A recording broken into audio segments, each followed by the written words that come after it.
Bueno, buenas noches mis hermanos. Nuevamente continuamos con nuestro estudio. Buenas noches a todos los que se conectan, sabemos que son muchos.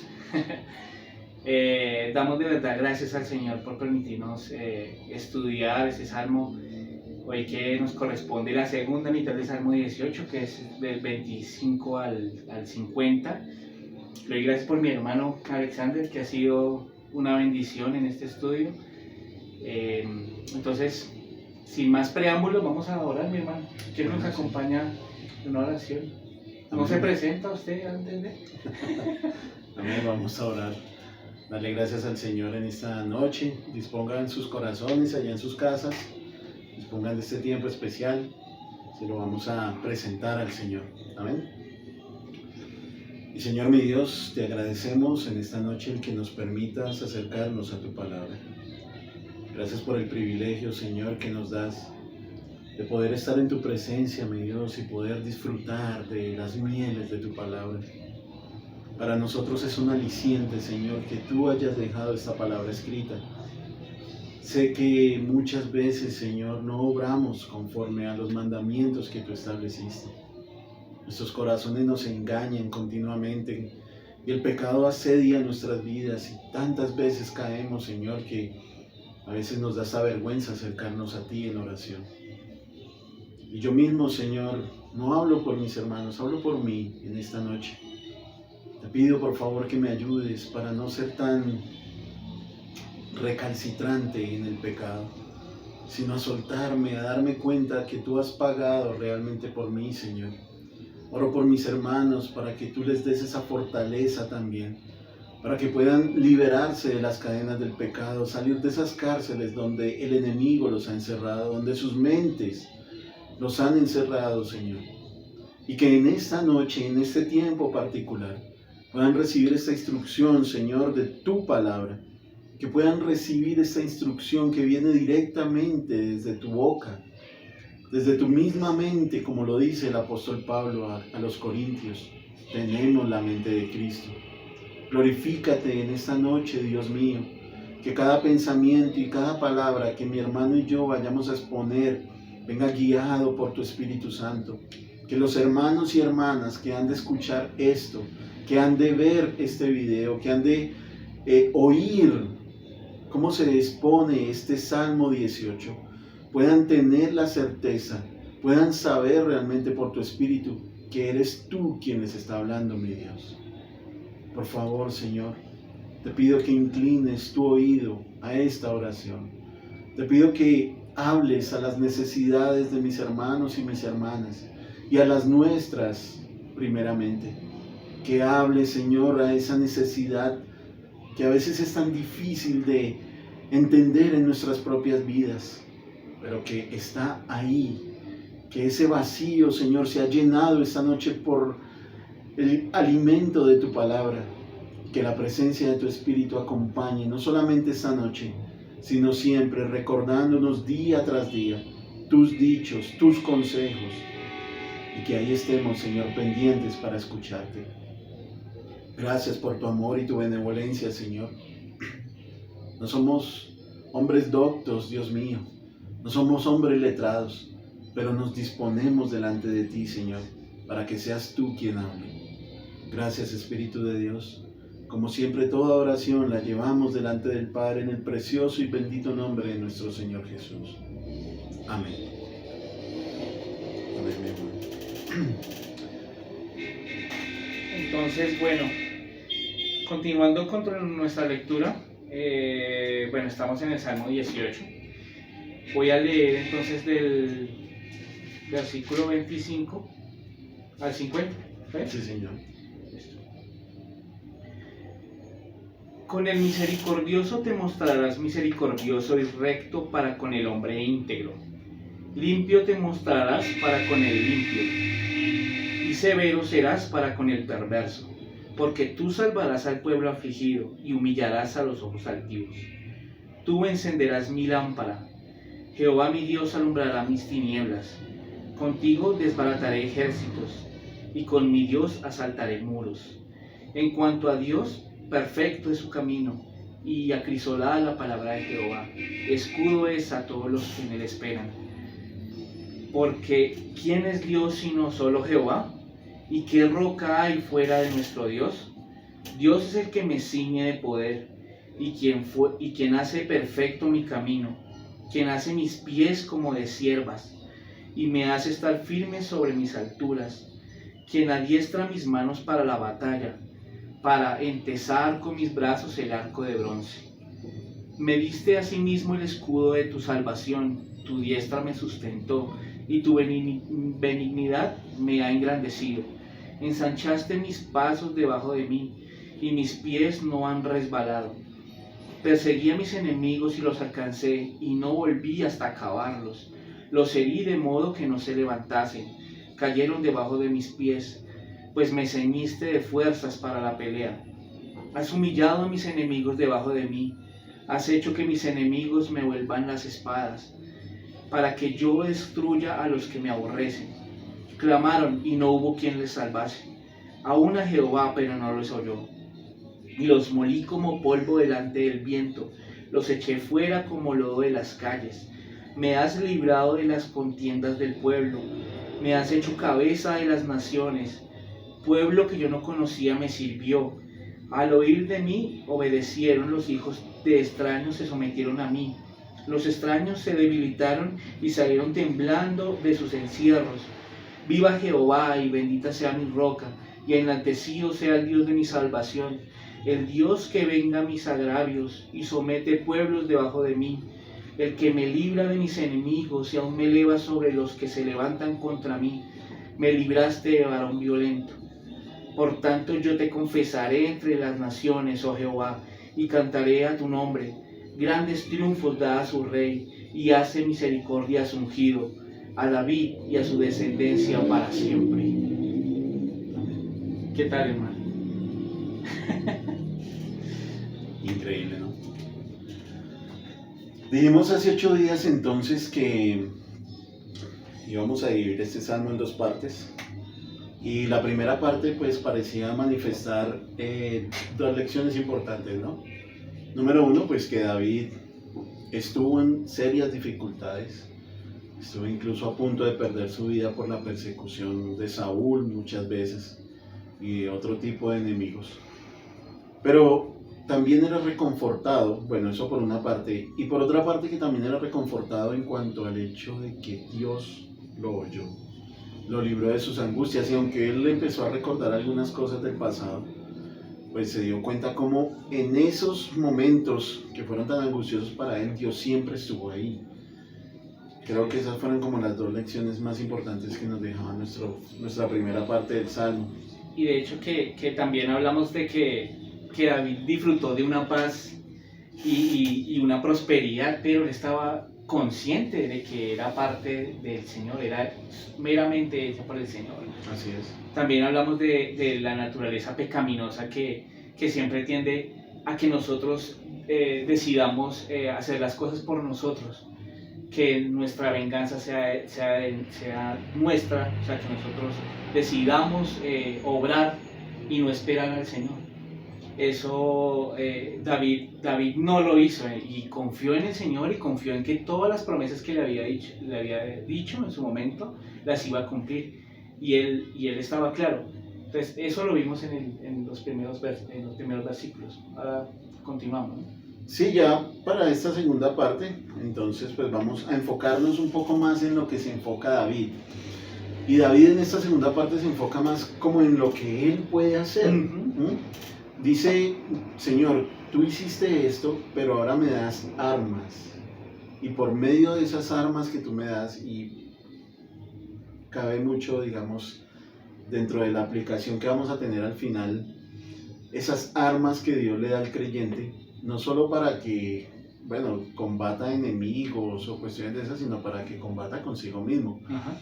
Pero es en lo que se enfoca David, y él va a analizar desde esa parte cómo no solamente el Señor lo libró, sino que ahora lo pone a funcionar, lo pone a trabajar, ¿sí? Creo que un buen énfasis o un enfoque que pudiéramos tener como principal dentro de esta parte Pero el Señor, por tu misericordia he recibido muchas cosas de ti que no esperaba. Y creo que yo podré hacer esas cosas por medio de mi mano, porque tú vas a estar siempre conmigo. O sea, ahora David va a empezar a funcionar dentro de lo que Dios quiere que él funcione. Y en esos textos empieza él como a aclarar toda esa confianza que tenía y definitivamente ya la cierra, ¿no? Sí. O sea, él definitivamente, es que estos textos son muy diferentes a los primeros, ¿no? Porque obviamente aquí ya empieza como a mostrarse que la confianza estaba ya arraigada en David y estaba seguro ya de tanto de lo que el Señor le estaba dando y las herramientas que él tenía para vencer a los enemigos. Sí, Señor, tal cual. Herramientas, esa palabra es bien importante. Nuestro bosquejo anterior constaba de 5 puntos. En la introducción dijimos que estaba más o menos dividido en 8 partes, que no eran, digamos, como simétricas, pero que sí se veían claramente dentro del texto. Hace 8 días vimos que Dios es un gran salvador, que David tenía recuerdos pasados, que después de eso vino la ira de Dios, ¿no? Como se manifestó, que era como la parte más larga ahí de nuestro bosquejo. Que después también vino el agrado de Dios hacia David, por el hecho de que no tocara a Saúl, y por último, la recompensa de Dios. Básicamente fueron los 5 puntos que vimos hace 8 días. Y entonces hoy vamos con el 6º punto, lo hemos titulado La misericordia de Dios, y va desde el versículo 25 al 29. Y quisiera iniciar esta parte, o quisiéramos mejor iniciar esta parte, denotando un principio que uno encuentra a lo largo de la Escritura. Lo hablaba con mi hermano Wilmer en ese sentido. Y hay un principio manifestativo de Dios, donde Él, vamos a decirlo de esta forma, trata a los hombres conforme los hombres traten su ley y su gracia. El establecimiento de normas de parte de Dios para los hombres, el establecimiento de leyes, no era fortuito, no era porque simplemente quería que el hombre tuviera una especie de comportamiento moral o algo así, sino más bien el hecho de que como los hombres miraran su ley, de la forma en que la miraran y la obedecieran o la desobedecieran, iban a recibir bendiciones o las consecuencias de la desobediencia, ¿sí? En Deuteronomio se ve claramente como maldiciones. Y hay un texto, está creo que en Mateo capítulo 5, para que mi hermano porfa me lo lea, Mateo capítulo 5 versículo 7, donde el Señor Jesús también sienta este precedente en el Sermón del Monte. Mateo capítulo 5 versículo 7. Bienaventurados los misericordiosos, porque ellos alcanzarán misericordia. Y el capítulo 6, versículos 14 y 15. 6, 14 y 15. Porque si perdonáis a los hombres sus ofensas, os perdonará también a vosotros vuestro Padre Celestial. Mas si no perdonáis a los hombres sus ofensas, tampoco vuestro Padre os perdonará vuestras ofensas. Entonces vemos cómo ese principio normativo abarca toda la Escritura, ¿sí? No se trata, digamos, de un asunto vengativo. Si me porto mal, Dios me va a castigar. No se trata tanto de eso. Se trata de que el hombre adquiera la responsabilidad que tiene que tener frente a la ley. Uno, bueno, a mí me pasa generalmente cuando peco, siempre estoy esperando como el castigo de Dios. El golpazo de mamonazo. ¿Cierto? Algo pasó. Y incluso cuando pasa algo malo, uno siempre tiende a pensar, ¿qué hice mal? Exacto, sí. Y eso es muy repetitivo, ¿no? O sea, de hecho, esa es como una lucha también de creyente. Porque siempre, a pesar de que bueno, uno sabe que no es por horas, uno espera y busca como la consecuencia. Ahí está la naturaleza pecaminosa, ¿no, hermano? O sea, porque uno busca siempre como la respuesta a lo que yo hice, o si me estoy portando mal, o el resultado de lo que yo estaba haciendo fue el pecado.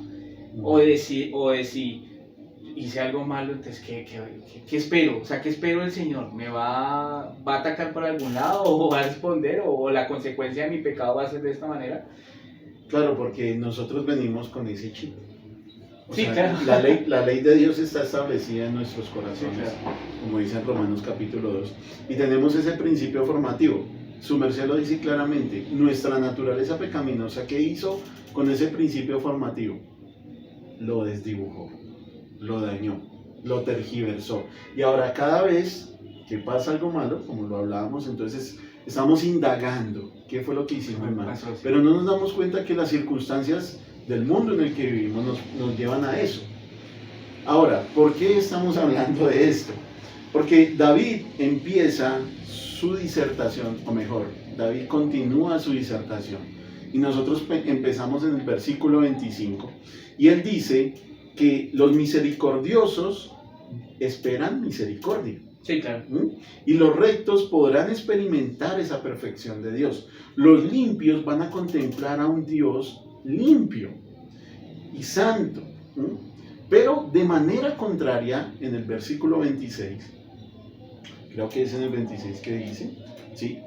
Severo serás para con el perverso.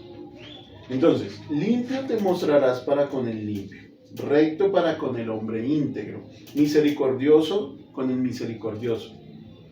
Pero viene la antítesis, ¿no? Al hombre perverso lo tratarás severamente. Pero no es algo que David esté hablando, vuelvo y les digo, de manera vengativa, sino que es un aspecto judicial y penal que él entiende de la ley establecida desde el mismo paraíso. El Señor les dijo, obedezcan y aquí la vamos a pasar chévere todos. Pero, De hecho, eso se puede aplicar ahorita en lo que su merced decía antes, de la orden moral, ¿no? Podemos ver que tanto aquí en esta tierra, según la justicia humana, tanto las obras justas como las injustas se tienen que pagar. sí, señor. O sea, si usted comete un delito, definitivamente usted va a la cárcel, ¿no? Y eso era lo que con respecto a algo interesante que se leí y que lo estuvimos hablando también acerca de los oídos sordos. Es porque, o sea, nuestra naturaleza pecaminosa obviamente ya tiene los oídos sordos, ¿sí? Necesitamos una obra del Espíritu Santo que definitivamente abre esos oídos y podemos responder a esa obra con buenas obras. Y podemos responder a ese llamado, podemos responder con buenas obras. Y lo que hablábamos, o sea, definitivamente este mover y este llamado del Espíritu Santo se hace a través de la palabra. Sí, señor, tal cual. Y entonces es, digamos, como empezamos nosotros, nuestro primer punto, hablando en este bosquejo de la misericordia de Dios. Y en el versículo 28 notamos cómo las tinieblas han quedado atrás. Dice, tú encenderás mi lámpara, Jehová alumbrará mis tinieblas, Dios alumbrará mis tinieblas. Las tinieblas han pasado. Hay una idea particular ahí en el versículo 28 acerca de de ese alumbrar. Esa palabra alumbrar da la idea de prosperar. Y es por medio de esta prosperidad que David va a tener, como lo decía mi hermano, las herramientas para acabar con sus enemigos. Así es. Él va a tener las armas por medio de la prosperidad que Dios le va a dar. Sí, claro, y eso David lo tenía más que claro, ¿no?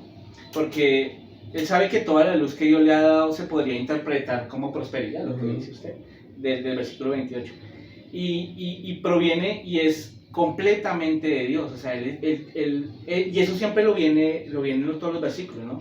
Él aclara que todo es victoria del Señor, es obra del Señor, tú hiciste eso, y esa es como la prosperidad de la cual habla en este versículo, ¿no? Y cómo esa victoria con sus enemigos no se la adjudicaba a David, sino David siempre apuntaba al Señor. Tal cual, él siempre apuntaba al Señor. Algo muy particular que vamos a ver en esta segunda sección, y por eso hicimos la división como la hicimos, es ese cambio de tono que David va a tener. Sí. Él hace 8 días, si los hermanos y hermanas recuerdan, él estaba elevando una queja, acordándose de su pasado, diciendo, Señor, ¿por qué lo hicieron cuando yo estaba más débil? ¿Por qué me asaltaron en el día en el que peor estaba? Pero no importa, tú estuviste ahí, tú me escuchaste, tú viniste a mi encuentro desde el cielo, vinieron los terremotos y las tormentas y esto, pero ahora el salmista va a hablar como hacia el futuro y su tono va a cambiar en ese sentido. Ya no se va a acordar tanto del pasado, de las miserias pasadas, sino va a hablar de las victorias futuras. Es ese cambio de tono que vamos a encontrar en esta sección. Y obviamente va a hablar de lo que Dios va a hacer con sus enemigos. Esa primera parte pues la tenemos ahí. Ya una segunda parte para nosotros, pero el punto 7 dentro del bosquejo es que Dios es un poderoso libertador. Y es la sección de pronto más larga que vamos a abarcar dentro de este texto, que va de los versículos 30 al 45. David va a presentar por medio de la misericordia de Dios. Leamos el versículo 30. Dice, en cuanto a Dios, perfecto es su camino. Estoy leyendo desde la 60. Y acrisolada la palabra de Jehová. Escudo es a todos los que en él esperan. Desde allí buscamos acrisolada y encontramos que era probada, ¿no? O sea, como cuando meten al crisol, no sé si de pronto sea un término muy técnico, muy orfebre. Cuando meten al crisol el oro para sacar las impurezas, tienen que calentarlo, bueno, no sé a cuántos grados. Temperatura altísima. Pero para sacarle las impurezas y que el oro quede puro. Eso es de lo que está hablando David. Señor, tú me habías prometido que yo iba a ser rey. Cuando yo era un muchacho por allá y cuidaba las ovejas de mi papá y a mí nadie me quería en la casa, un día vino el profeta Samuel y me ungió como rey. ¿Sí? Y por esa providencia tuya vine a parar al castillo del mismo rey Saúl. Pero ¿dónde quedaron todas esas promesas? Y los hombres de Dios, si uno los mira en la escritura, siempre tienen como esa característica. El Señor les promete algo hoy, pero espérese, no se preocupe, que esto va dentro de 30, 40 o 50 años. Y eran muchos años, ¿no? Porque nosotros no esperamos ni una hora. Y ya no, el Señor no me respondió, pero ¿por qué? Y ha pasado 2 días. Tal cual. Hay algo, bueno, esto ya es una infidencia, espero no salga de acá. Hay algo muy particular, porque yo oro mucho por mis hijas. Y bueno, aunque ellas recibieron el consejo de chiquitas y todo eso, a veces las veo como, no sé, ¿en qué andan? Y yo digo, Señor, sí, hay promesas, sí, tú me lo prometiste, con todas 3 me lo has prometido. ¿Pero cuándo? Sí, yo quiero ver eso ya, Señor. Pero David está diciendo, Señor, tu palabra fue probada y de verdad que todo lo que me prometiste, sí está sucediendo y lo estoy viendo y estoy entendiendo que esas promesas que recibí cuando muchacho eran para este momento. Y es increíble poder ver esa parte, ¿no? No solamente en sus promesas, sino también en sus amenazas. El Señor dijo algo acerca de Saúl, lo destituyó totalmente del reino cuando hizo sus locuras por allá con Amalek. Y el Señor no solamente cumple sus promesas, sino también cumple sus amenazas. Y es lo que David está reconociendo en esta parte. Así es. En esta sección entonces podemos ver 3 partes. Después de este versículo 30, donde David ha declarado la perfección de Dios, nos muestra en los versículos 31 al 36 cómo David es adiestrado, es entrenado para la guerra y se le dan las armas o herramientas, como su merced lo decía acertadamente, para pelear. En los versículos 37 al 42 muestra cómo él empleó esas armas, y en los versículos 43 al 45 está hablando de cómo las naciones también extranjeras se iban a someter a su reinado, aunque eso tiene una connotación especial que ya ahorita el hermano Wilmer nos va a explicar. Bueno, mi hermano, y como dice mi hermano, toda la esperanza de David estaba puesta en Dios. Igual en estos versículos pues se puede ver reflejada toda esa seguridad y que David no solo ve el poder en Dios en sí mismo, sino en todas las personas que lo rodeaban. O sea, no solo el Señor obró en David, obviamente estamos enfocando en David, pero todas las circunstancias que el Señor obró alrededor de David fueron maravillosas y que fueron obras claramente del Señor, y David eso lo tenía claro. Sí, señor. Hay un punto que yo lo leí en su bosquejo, mi hermano. Si es cierto el decir, me gustó mucho cómo lo expresaba su merced ahí. Bueno, sí es cierto es decir que David puso a prueba la palabra de Dios, suena un poco fuerte, pero Dios no falló en ninguna de sus promesas ni en ninguno de sus cuidados hacia David. ¿Por qué piensa que le parece fuerte? Quería preguntárselo aquí al aire para que no hubiera escapatoria para usted. Pues lo que pasa es que, digamos, o sea, es que suena un poco fuerte que Dios puso a prueba la palabra, o sea, que David puso a prueba la palabra de Dios. Sí. Porque es que definitivamente él sabía y él entendía qué era lo que estaba pasando. Entonces, no sé cómo formularle esto, mi hermano. O sea, no sé cómo llevarle esto. Pero sí, puede ser que uno se atreva, porque lo vi desde ese punto, es un atrevimiento. O sea, lo que Dios dice es y punto. Pero David está diciendo, Señor, es acrisolada tu palabra. No como si hubiera una impureza en ella. No, todo lo contrario, fue probada por el fuego más duro de la prueba de que David tuvo, ¿sí? Y la palabra de Dios salió en limpio para David. Señor, tú lo prometiste y lo cumpliste. Sí. O sea, no hay... Nosotros constantemente nos quejamos, ¿no? Con Dios. Bueno, perdónenme mis hermanos, los involucré. Yo personalmente muchas veces me quejo con el Señor. Y me quejo por cosas que a la larga vienen a ser como tonterías. A ver, a este señor lo están buscando para matarlo. Sí. Y está huyendo. Él le habían dado una esposa y tuvo que dejarla por ahí abandonada y después se la dieron a otro tipo.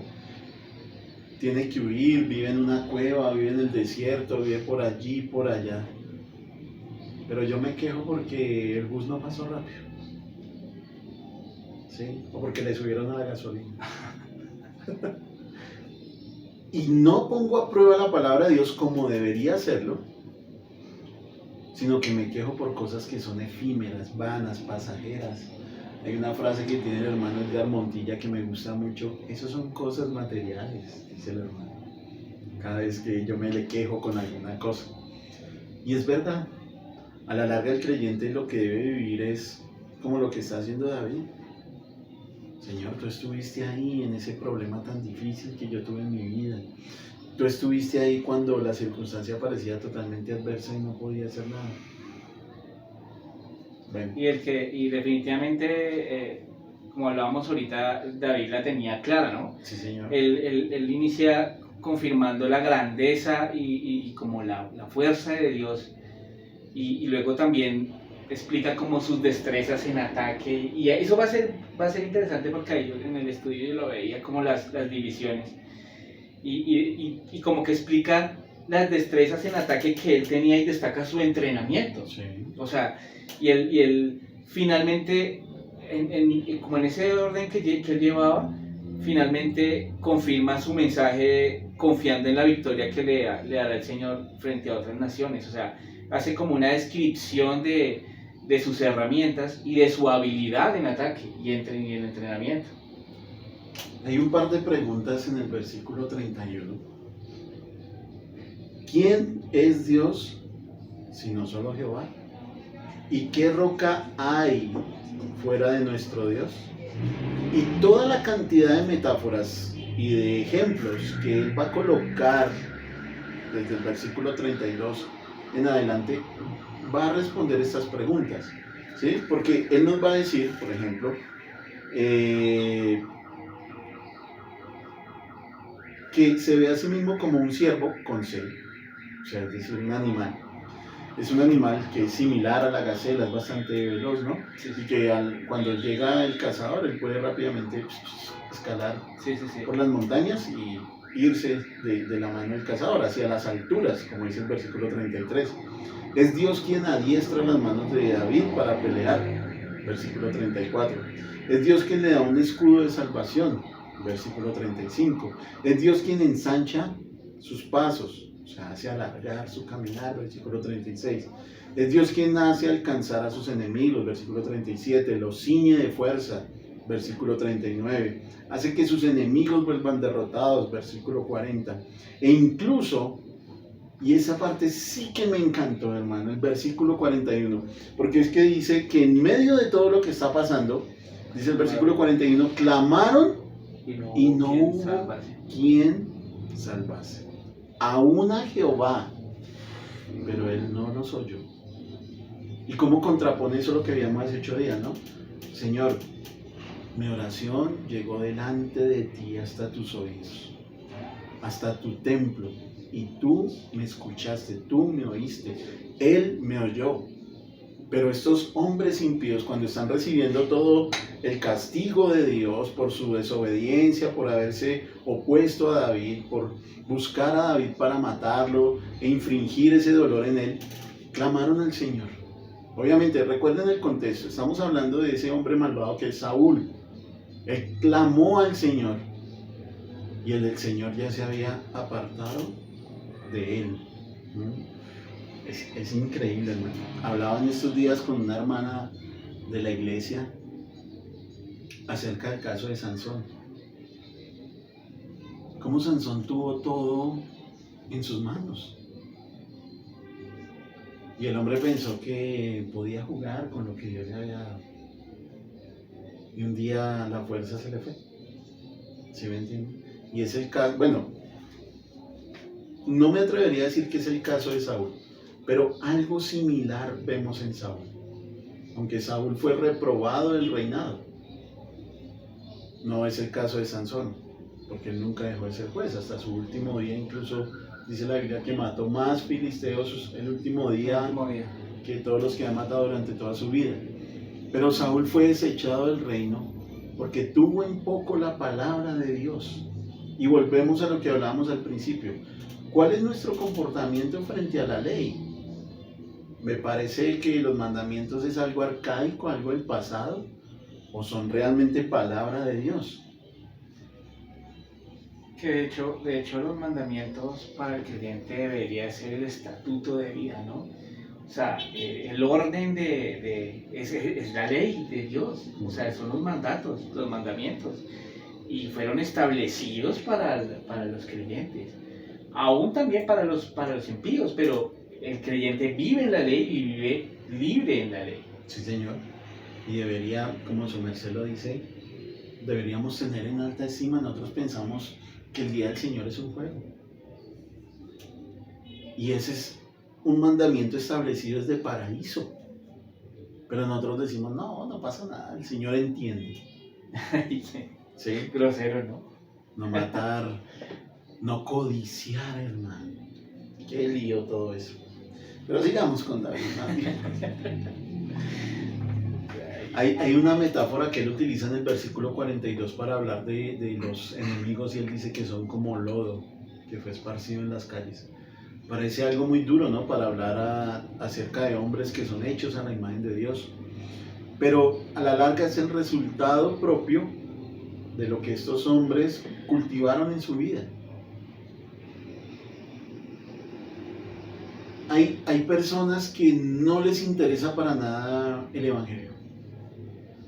Ir a la iglesia para ellos es... no. Pero cuando viene la dificultad y cuando viene el problema, entonces vienen, ¿cierto? Ay, mi hermano, por favor, ore por mí. Mire que estoy en esta situación difícil, estoy en este problema. Pero apenas salen del problema, vuelven a su misma condición. ¿Sí? Conozco personas así. Creo que a veces soy así. A veces cuando viene la dificultad, lo decíamos hace 8 días, ¿dónde ve uno más la mano de Dios? ¿En el día a día y en la rutina? No, No. cuando viene la dificultad, cuando viene el problema, la enfermedad, la tristeza, me robaron, me hicieron esto y lo otro. Pero tan pronto pasa el problema como que, tranquilos, ni siquiera voy a hablar de esas personas, más bien voy a hablar de mí, ¿sí? Cuando viene el pecado, la dificultad, esto, Dios mío, sí, perdóname, ayúdame. Pero empiezan a ir las cosas bien. Mis hijas en la iglesia, todos felices, sí, nos cogemos de la manita. Entonces el Señor pasa a un segundo plano. Y es difícil entender, y por eso David está diciendo esto con tanta vehemencia. Señor, son como lodo que se echa a la calle, o sea, es algo totalmente inservible. Y aunque parece una metáfora bastante dura, pues es pues lo que está pasando allí, sí, y cómo el Señor lo libró de esas contiendas y de esos momentos difíciles al salmista. Así es. Y bueno, acerca de lo que su merced decía del lodo, y es prácticamente natural, ¿no? Porque pues obviamente una persona no creyente definitivamente no puede esperar nada de respuesta de parte de Dios. Aún eso se llama, creo que una gracia común. Disfrutan de una gracia común, sí, de Jehová. Pero no tiene ese cuidado. Por eso hay un versículo donde dice que Jehová, aún clamaron a Jehová y no los oyó.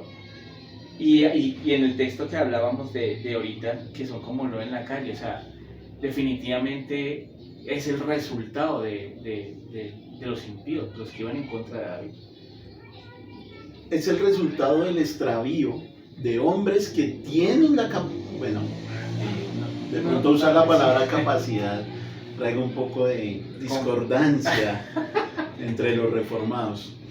Pero son hombres que tienen la ley de Dios escrita en sus corazones, que saben que Dios existe y que tiene poder. Romanos capítulo 1 y capítulo 2. Pero ¿cómo responden a eso? ¿Sí? Todo hombre viene con la capacidad de adorar, y toda mujer. ¿Hacia qué enfocan su adoración? Entonces dice el apóstol Pablo por allá, dice, conocen a Dios, conocen que existe y conocen que tiene poder porque la creación lo evidencia. Pero ¿hacia dónde encaminaron su adoración? ¿Hacia Dios? No. Detuvieron con injusticia esa verdad y se volvieron a adorar cuadrúpedos, aves, animales, e incluso se extraviaron entre ellos mismos. ¿Por qué lo hicieron? Pues porque quisieron. ¿Y cómo resultaron? Como lodo en las calles. Y es una seria advertencia también para nosotros. Porque es que a mí me gusta mucho hablar de la gente de afuera y ponerlos como ejemplo de las cosas malas. Pero ¿y yo qué? ¿Cómo vivo yo? ¿Cómo vivo yo en la intimidad? Realmente pudiera terminar como el lodo, hermano, si no me cuido. Si no cuido esa responsabilidad que tengo frente a Dios de hacer las cosas que Él me ha mandado a hacer. Y por estar jugando a hacer otras cosas. No solamente David está hablando de esos hombres malos, tenemos que tener en cuenta que nosotros también pudiéramos terminar ahí, si no nos sometemos a los preceptos y los mandamientos de Dios. Toda esta serie de metáforas que David emplea y de cómo alaba a Dios solamente habla de una cosa, que el salmista, el hombre tiene un corazón, hermano, para Dios. Especulo con esto, tal vez quisiera decir muchísimas más cosas, ¿sí? Sobre Dios, quién es Él y cómo se expresa de Él. Y me ponía a pensar en esto, mi hermano, y es algo de pronto de lo que vamos a hablar más adelante en un martes de oración. Y es una pregunta que dejo abierta para los hermanos y hermanas, algo que discutía con el hermano mientras preparábamos esto. ¿Existen o no las oraciones mentales? ¿Qué dice la Biblia en cuanto a eso? Veo a David que expresa y habla del Señor y manifiesta y dice una cosa por aquí y por allá. Pero tal vez a nosotros se nos tenga que reclamar como cuando éramos chiquitos y nuestra madre nos decía, ¿a usted le duele la boca para saludar? Y tal vez ese reclamo tendríamos que ponerlo hoy en nuestra congregación y decir, ¿a usted le duele la boca para orar o para cantar? Más allá de que se sepa la canción o no. Porque decimos vamos a orar y como en la noche de Nochebuena no se oye ni un susurro en la casa. ¿Sí? Pero eso no es lo que el Señor manifiesta en la Escritura. Pueblos todos, batid las manos y aclamad a Dios con voz de júbilo. De hecho, algo que me pareció impresionante, ya que usted lo toca, hermano. Cuando estaba yo antes en la iglesia de corte carismático, siempre había un poco de desorden en ese tema de la oración, porque no solo era una oración, a mí me parecía que era descarada, porque era, bueno, que declarar, que pacto y que todo el tema. No solo era el contenido que tenía la oración, sino el desorden que se veía alrededor de la bulla. O sea, para mí, todos hablaban. Cuando llegué a la Reforma, y el Señor como que abrió mi entendimiento para eso, vi que la oración ahora se manejaba de otra manera. Y se manejaba, bueno, alguien ora y usted está de acuerdo en esa oración. No sé si de pronto en eso hermano, se ha malinterpretado. Si hay una persona que es la cabeza que lleva la oración y los otros tienen que estar de acuerdo, entonces todos guardan silencio para estar de acuerdo en lo que está orando, pues el orador o la persona que está liderando la oración. No de pronto es en eso, mi hermano, que de pronto puede hacer, porque pues, como le digo, o sea, obviamente si la oración es apoyar al hermano, de pronto apoyar en lo que está hablando, por ejemplo en el caso de mi hermano Héctor, que mi hermano Héctor pide, si alguien tiene alguna petición y él tiene las peticiones, nosotros no deberíamos estar de acuerdo en esa petición y no lo digo a título personal. Sí, no, claro, y no se trata, digamos, de quién tiene la razón y quién no. Simplemente es el punto que yo veo en el Salmo. Pero si vamos a la congregación, si nos reunimos y mi mente está en otro lugar o estoy haciendo otras actividades mientras se ora y se canta, de pronto me enfoco es más en eso, ¿sí? Sí. Nos invitan a orar y a veces es una carga. Es que este hermano ora 20 minutos, hermano, ¿sí me entienden?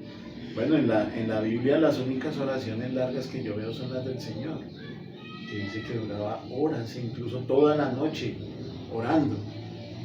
Pero es ese ejercicio particular de expresar las palabras, más allá de que no, obviamente no haya desorden. Pero vuelvo y le digo, no se trata de que me parece que tengo la razón y usted no. Simplemente puede ser también por un orden eclesiástico y litúrgico de que los hermanos no eleven mucho la voz. Pero por favor, oren. Expresen a Dios sus palabras. ¿Sí? Vienen la carga de toda la semana y uno cuando se para y dirige lo puede ver. Uno puede ver cómo llega la persona cargada de todas sus cosas entre semana. Y tiene la oportunidad de hablar con el Señor y descargar eso. Y simplemente no lo hace, le parece que es mejor hacer otras cosas o simplemente cerrar los ojos y ya. Pero es bueno que hagamos el ejercicio, porque abriendo la boca y diciendo esas palabras, tal vez haya más fruto que haciéndolo mentalmente. Tal vez. Pero será un tema de discusión. Le iba a hacer un apunte, pero bueno. Por favor, hermano, es su tiempo. Bueno, mi hermano, digamos, esto es a título personal, que no vaya a salir de la iglesia. Pero para mí es muy complicado, para mí es muy difícil orar con los ojos cerrados. Yo tengo que ver la persona, no sé por qué razón, no sé si es mi personalidad, pero o de pronto lo ansioso que soy, pero es como el que tan pronto cierro los ojos, mi mente se va para otro lado. O sea, definitivamente estoy en otro lado. Cuando miro a la persona que está orando, y cito mucho al hermano Héctor, que las relaciones del hermano Héctor son una bendición para mí. Yo lo miro a él y puedo estar conectado en su oración, puedo apoyarlo. De hecho, estoy orando con él con los ojos abiertos. Siento que hay más concentración, pero digamos, eso es a título personal, no. De pronto los hermanos me ven a mí allá súper fijo del hermano Héctor. Y claro, pues obviamente es impresionante porque, o sea, este hermano está orando, hermano, pero solo era un apunte, hermano, personal y para la iglesia. Solo era eso, mismo. No solamente esta serie de metáforas y ejemplos que pone David manifiestan el hecho de que él exaltaba a Dios de muchas maneras, sino también de cómo él se regocijaba aún de ese momento doloroso que tuvo, porque pudo ver que Dios era su poderoso libertador. Y es algo que nosotros también deberíamos tomar como ejemplo. Si las aflicciones y los problemas que tenemos nos llevan a ver a Dios como un poderoso libertador, si esas experiencias dolorosas realmente están dejando fruto en nosotros, o nos están haciendo cada vez más duros a la presencia de Dios, ¿sí?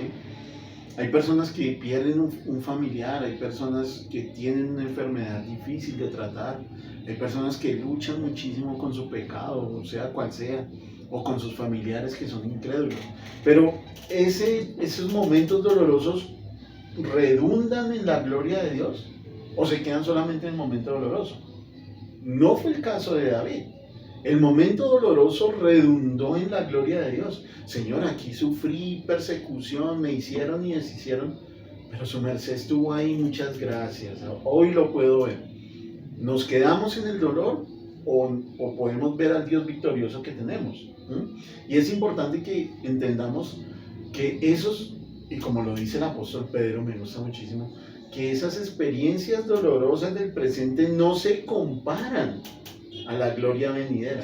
O sea, no hay comparación. Esto es algo sin importancia frente a lo que Dios nos va a dar en la gloria venidera. Y es importante que nosotros también tomemos ese ejemplo porque el Dios de David es el mismo nuestro. O sea, no es un Dios diferente. El Dios de David es nuestro Dios. Y por último, ya en el punto número 8, tenemos... por favor,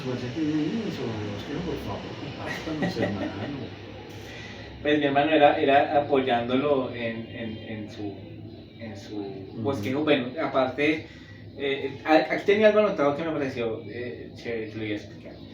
Dice que la declaración de David es en este salmo: me has librado de las contiendas del pueblo y me has hecho cabeza de las naciones. Versículo 43, ¿sí? Sí. Me has librado de las contiendas del pueblo, me has hecho cabeza de las naciones, pueblo que yo no conocía me sirvió. Y esta es una excelente declaración de confianza y de total claridad de David, que a pesar de que él ganó y de que las naciones estaban bajo sus pies, porque así lo declara, la gloria y la victoria era totalmente y meramente del Señor. O sea, es algo que se lleva muy repetitivo a lo largo del Salmo, pero era algo que David tenía claro y que lo deja resaltado cada rato. En cada parte deja resaltado que toda la victoria era del Señor y que todo a lo que él llegaba, aunque las naciones estuvieran bajo sus pies, era obra del Señor. O sea, él no tenía nada que ver, aunque muestra, ¿no?, sus herramientas y muestra su fortaleza que tenía en el ataque. Él definitivamente termina diciendo que es solo el Señor el que le libró, solo el Señor el que venció a los enemigos y que el Señor los destruyó y todo el tema. Sí, Señor, así es. Por último, para finalizar ya con el bosquejo del Salmo, tenemos los versículos 46 al 50 y lo hemos titulado como un Dios vivo. Esta última parte es un himno de alabanza a Dios por la vindicación. Bueno, la palabra vindicación está ahí, que hizo David. Vindicar es como dar estaba como en un sentido de venganza, ¿no? Sí, sí. Dios se vengó de los enemigos de David. El salmista proclama la existencia poderosa de Dios y continúa con su alabanza a él. Vemos que lo que su merced dice, él no se vengó por sí mismo, sino que dejó toda la venganza al Señor, versículo 47. Y habla de un hombre violento, que es como él describe a Saúl. Entendemos que Saúl es ese varón violento, ¿no? El versículo 48, el que él está describiendo ahí en esa parte. Y de que bueno, y eso lo hablábamos también en la primera parte de los versículos, acerca de lo que su merced dice, que David no se vengó. O sea, teniendo, y lo que citábamos la parte del carro suyo, que la naturaleza nos tiende a... Bueno, vamos a vengarnos, pero en este caso David no, o sea, él tenía todo para hacerlo. Bueno, esto me preguntaba en el transcurso del estudio, ¿qué hubiera pasado si él hubiera matado a Saúl? Pero eso se lo dejo para que, hermano, usted lo piense. pero esto, bueno, él teniendo la oportunidad de vengarse no lo hizo. Y hacer justicia por su propia mano, porque David ya había sido regenerado por el Espíritu de Dios y él tenía claro que el Señor definitivamente iba a ser como él quería ser, sí. Y su plan iba a hacerse como fuera, o sea, en el tiempo que fuera y como vaya a ser y como el Señor lo decía. Él no iba a tocar al ungido de Dios, él respetaba ese decreto. Ya, definitivamente David no iba a vengarse y iba a esperar, soltando toda la confianza en el Señor. Sí, Señor. Y es algo pues que nosotros también debemos entender, ¿no? Sí, o sea, si tenemos un enemigo, sea cual sea físico o sea de nosotros mismos, pues debemos entender que Dios aún vive. O sea, que Dios primero no es ajeno a nuestra situación, Él entiende e incluso muchas veces, como le pasó a Salomón, nos levanta a esos enemigos. Pero Dios está al tanto de la situación y Dios puede hacerse cargo de la situación. Nosotros no tenemos por qué meter nuestras manos ahí, como dice su merced. Y ahora David también entiende que él es el ungido de Dios y que su descendencia, como lo dice en el versículo 50, va a estar siempre allí delante del Señor. Y hay una parte muy especial que preparamos para ustedes, mis hermanos, y es que el versículo 49 es citado por el apóstol Pablo en Romanos capítulo 15, verso 9. Su merced, por favor, para que nos lea ese versículo. Romanos capítulo 15, versículo 9. Sí. Y para que los gentiles glorifiquen a Dios por su misericordia, como está escrito: por tanto, yo te confesaré entre los gentiles y cantaré a tu nombre. Claro, y es algo, mis hermanos, que todos debemos comprender de esta línea, de lo que hablábamos al principio, de cómo el hombre responde ante la ley y la gracia de Dios. Cuando Dios estableció un pueblo, con el viejito Abraham, Él le dio una misión específica a ese pueblo. ¿Recuerda la bendición que Dios le dio a Abraham? Bendeciré al que te bendiga y maldeciré al que te maldiga. Y en ti, hablando de su simiente, como nos lo explica Pablo en Gálatas, y en ti serán benditas todas las familias de la tierra. Dios estableció un pueblo con una misión. Y esa misión era revelar o mostrar su existencia y su ley al resto de las naciones. Debemos entender que David era un hombre que comprendía a la perfección esto. Las angustias de David no eran tanto a modo personal. Él en algunos salmos va a decir: Señor, ¿qué va a decir la gente de su pueblo? Lo mismo que entendió Moisés. Cuando el Señor le dice, mire, capítulo 32, déjeme raer ese pueblo, capítulo 32 de Éxodo, perdón, déjeme raer ese pueblo porque se volvió a la idolatría y de usted voy a sacar una nación grande. Moisés entiende y dice: Señor, pero este es el pueblo que su merced sacó, es el pueblo con el que hizo el pacto. el pacto en la Pascua. Por favor, no, Señor, perdónenos. Porque ¿qué va a decir la gente? ¿Qué van a decir los otros pueblos que los sacó para morir en el desierto? Pero no era tanto la muerte física lo que le importaba ni a Moisés ni a David. Era esa parte del pacto especial. ¿Cuál era ese pacto? Que los israelitas, el pueblo hebreo, manifestara al resto de las naciones quién era Dios y les diera a conocer su ley. Isaías habla de eso, Deuteronomio habla de eso, porque era, digamos, el encargo principal. David es un hombre que cuando llega al trono reúne a todas las tribus.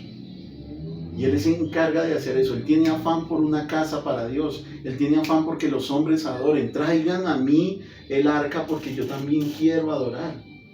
Ese es el afán que tiene David. Él no es tanto el afán por sí mismo, sino porque ese pacto establecido desde Abraham, ratificado con Moisés y traído hasta David por medio de los profetas, se haga evidente y las naciones conozcan, y es de lo que está hablando Pablo ahí en el capítulo 15 de Romanos, que las naciones conozcan por medio del pueblo de Israel quién es Dios.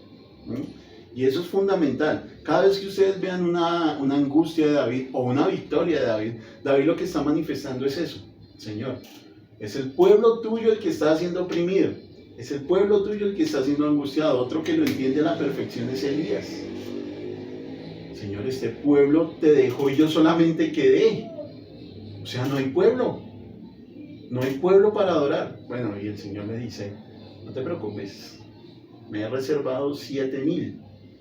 Tengo un remanente aún. Hay pueblo, no te preocupes. No te angusties por eso. No es como lo pintan algunos de que Elías tenía un complejo. No, Elías no tenía ningún complejo. Él está pensando en el pueblo de la promesa que se le dio a Abraham. Y tal vez Elías sí tenía un complejo y no voy a entrar en discusión con eso, pero creo que lo que él está diciendo es, Señor, no hay pueblo. Y si yo me muero, ¿qué va a pasar con el testimonio de tu ley? Por eso el Señor le dice, tranquilo, no se preocupe. Y para que vea que yo aún vivo, por favor vaya unja a Eliseo, porque él va a hacer el doble de las cosas que hizo usted. Y es ese punto particular en la vida de David y cómo David lo entiende, y nosotros también tenemos que entenderlo, porque esa promesa de Abraham, según Gálatas, pasó a la iglesia. Nosotros somos descendientes de Abraham por la fe. Y hablaba también el otro día con una hermana y decía, ¿será que el pecado individual afecta a la iglesia? Sí, el pecado individual afecta a la iglesia. Afecta al pacto y afecta a las promesas. Porque nosotros fuimos establecidos como descendientes de Abraham para que cumplamos esa bendición. ¿Cuál es? En ti serán benditas todas las familias de la tierra. Cuando el creyente cierra su boca y no habla de esa bendición a los incrédulos, está siendo indolente a las promesas y los pactos que se le hicieron a Abraham, Moisés, David y de ahí para adelante, culminando obviamente con la simiente de Abraham, que es el Señor Jesús. Ese punto particular lo vi ahí porque yo dije, ¿por qué Pablo cita este salmo en Romanos y está hablando de los gentiles que van a recibir la salvación por medio de la manifestación del pueblo de Israel? Claro, tiene que ser eso, tiene que ser que ellos están preocupados por un pacto y fue, obviamente ellos fallaron porque guardaron tanto el pacto para sí que dijeron, no, aquí no le vamos a compartir a nadie, esto es de nosotros. Y los gentiles lo rechazaron, que es lo que entiende Pablo y el ministerio al que fue enviado, pero bueno, eso será cuestión de otros estudios. Está dejando mucho pendiente. Mucho estudio pendiente, pero es eso, ¿sí? Es eso. David está interesado porque Dios sea conocido por los intereses espirituales más que físicos. A él no le interesa, lo decíamos hace 8 días, ¿no? A él no le interesa la tierra, ni el palacio, ni nada de eso. A él le interesa es el bienestar espiritual y que la gente reconozca al Dios al que él adora. Ese es el punto principal. Y el Señor firme en su pacto, o sea, lo que su merced confirma ahorita es que el Señor permanece firme en el pacto de Abraham con David. Sí. Y como lo confirma en el capítulo 50, que dice, hace misericordia, es ungido. Y en esa parte ya David como que lo ve de otra manera, ya confiando totalmente en que el Señor guardará su descendencia. Tal cual. Su descendencia era lo que... Y la guardará para siempre, ¿no? Para siempre. Y ese es el afán de David. Cuando vemos por acá terminando el segundo libro de Samuel, cuando él muere dice, Señor, ¿a quién voy a dejar? Y todos los hijos de David, bueno, de manera carnal, pero todos quieren el trono, ¿sí? Todos quieren el trono, pero el Señor ya escogió uno, con el cual también hizo un pacto, que fue Salomón. Ahora, eso que les acabo de decir de el interés particular de David, porque se extienda y el reino y eso, esto no es nuevo para nosotros. El hermano Nicolás nos enseñó de esto cuando habló del pacto y del reino en las clases de fundamentos. Si usted se está perdiendo las clases de fundamentos, pues se está perdiendo esta riqueza, porque esto Nicolás ya no lo había explicado, ya no lo había comentado, simplemente hago un recuerdo por lo que viene aquí dentro de esto. Así que una de las aplicaciones fundamentales de esta segunda parte del Salmo tiene que ser esa. ¿Cómo estamos nosotros respondiendo a la promesa que Dios le dio a Abraham? Porque esa promesa es para nosotros. En ti serán benditas todas las familias de la tierra. Sí, claro. ¿Sí? Estamos honrando ese pacto, estamos llevando adelante esa promesa, o simplemente a la hora de testificar acerca de Cristo vuelve el reclamo de la mamá, ¿no? Le duele abrir la boca a usted para hablar, le duele abrir la boca para testificar. Es importante eso, mi hermano. Sí, claro, y bueno, es que es tanta, o sea, se queda tanta cosa en el aire que, bueno, tanto que hay que estudiar, dice usted. Por favor.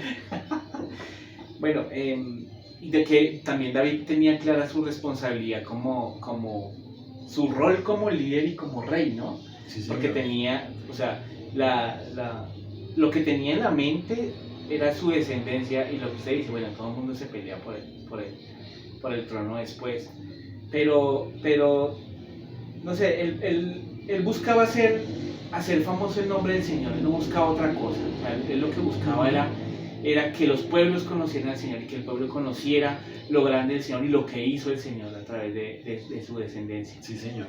Entonces, no, excelente, es que hay mucha cosa que... Y algo particular ahí en cuanto a lo que se nos está diciendo es, David no solamente se afana por eso, sino porque el Señor se establezca en un lugar. Él dice, yo veo en un palacio y la presencia del Señor tras cortinas. O sea, quiero construir una casa. Pero eso es su afán, ¿no? Su afán de construir. El Señor obviamente no lo permite porque ya tiene elegido a Salomón para eso, que es mucho más sabio que David y que va a ser un hombre de paz. Pero ese punto particular es importante que nosotros también lo entendamos. Creo que también pudiéramos dejar como aplicación eso de tomar y bueno, y qué bueno, lo decíamos al principio, viene ahora para nosotros la enseñanza en la escuela dominical y va a ser las disciplinas espirituales, algo que las mujeres ya han venido viendo con la hermana Milena, pero que ahora pues se va a extender un poco más y se van a ver otra serie de disciplinas ahí. ¿Queremos realmente doblegar a nuestro enemigo, que somos nosotros mismos? Nuestro pecado y nuestros argumentos, que muchas veces son, perdónenme la expresión si soy un poco grosero, diabólicos. Nuestros argumentos en cuanto a la carne y en cuanto al pecado. ¿Queremos doblegar eso? ¿Queremos tomar el arco de bronce? ¿Queremos saltar los muros? ¿Queremos todo eso tan lindo que cantamos que está en este salmo? ¿Queremos ir tras nuestros enemigos y hollarlos bajo nuestros pies y tal? ¿Sí? Derroté a mis enemigos, los alcancé y en fin, ¿quieren eso? Pues tenemos las armas. ¿Cuáles son las armas? Empecemos a caminar en las disciplinas espirituales. Los hermanos están haciendo un esfuerzo muy grande para explicar eso los días domingos. ¿Por qué no llega a las 8? Por favor, llegue a las 8. Escuche el estudio. ¿Qué es la oración? ¿Qué es la palabra? ¿Qué es el ayuno? ¿Qué es el día del Señor? ¿Qué es? Bueno, se me escapan ahorita las otras. Pero por favor, tome las armas en su mano. ¿sí? Que no venga después la queja, Señor, estoy en esto y no puedo salir. Bueno, pero ahí está. Todo se lo mostré ahí en las disciplinas.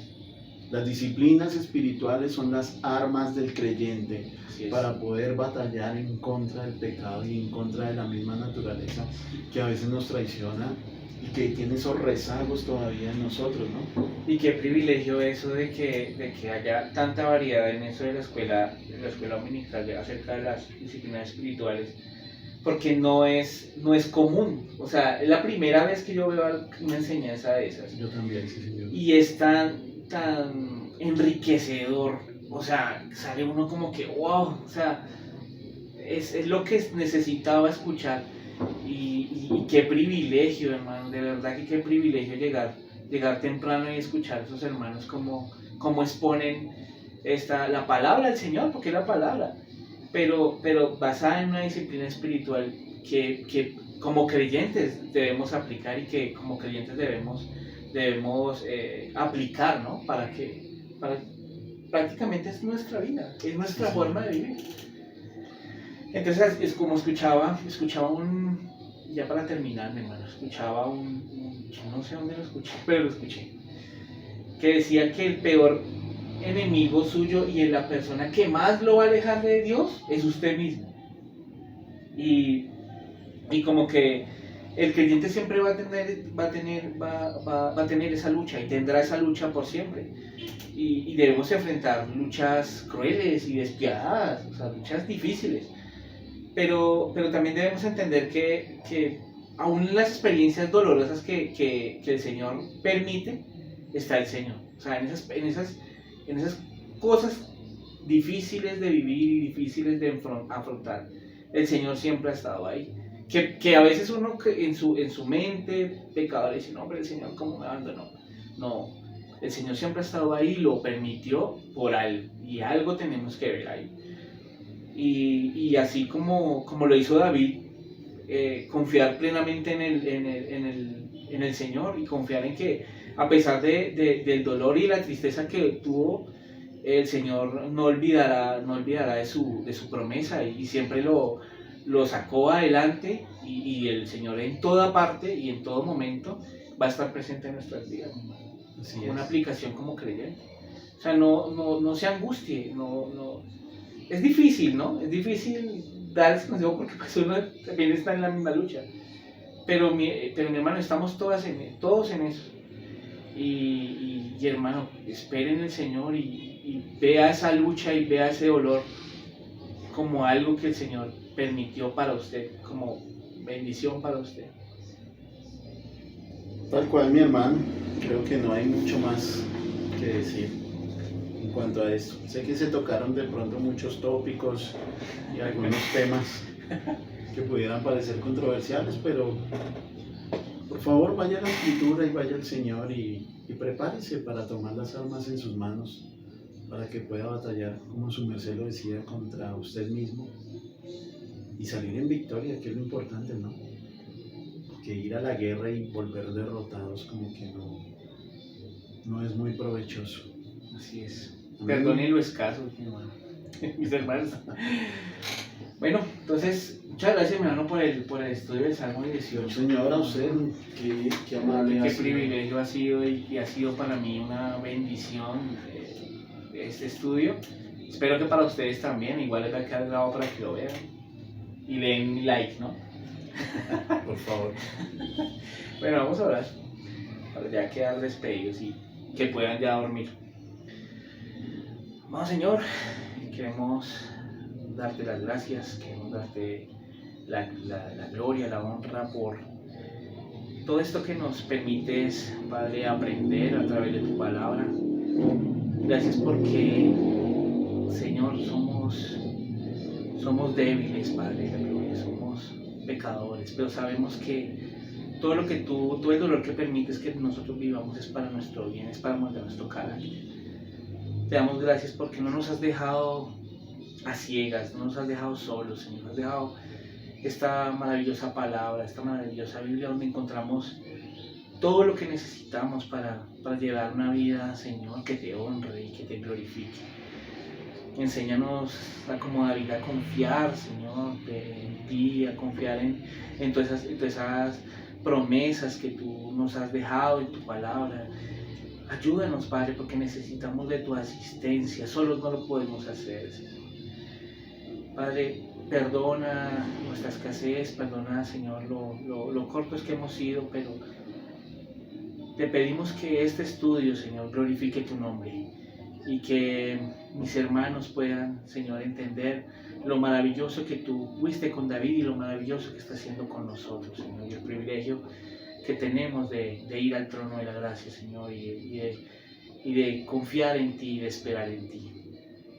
Te damos muchas gracias, Señor. Ponemos a nuestros hermanos que nos están viendo, a mi hermano Alexander, Señor, lo ponemos en tus manos, que sabemos que en tus manos, Señor, estaremos seguros para siempre. Te damos la gloria, Señor, y gracias por este estudio, en el nombre poderoso de Cristo Jesús. Amén y amén. Amén. Bueno, mis hermanos, pues como siempre, los anuncios de fin de semana. Recuerden, si quiere hacer parte del coro, los ensayos son los sábados. Si son de los que cantan en el baño y dicen, no estoy perdiendo oportunidades, haga conocer su voz al mundo. Ahí está el hermano Diego, es una bendición el hermano con su coro, y para que usted también se aplique en eso. Y pues por demás está recomendar nuevamente 7:30 de la mañana los domingos, nuestro hermano Héctor dirigiéndonos en oración, y desde las 8 de la escuela dominical. No se pierda esta riqueza, como lo decía mi hermano Wilmer, de las disciplinas espirituales. Amén, mis hermanos. Quedamos entonces despedidos. Muy buena noche, muchas gracias por su atención. Dios los guarde y Dios los bendiga. Muchas gracias, mis hermanos. Hasta luego.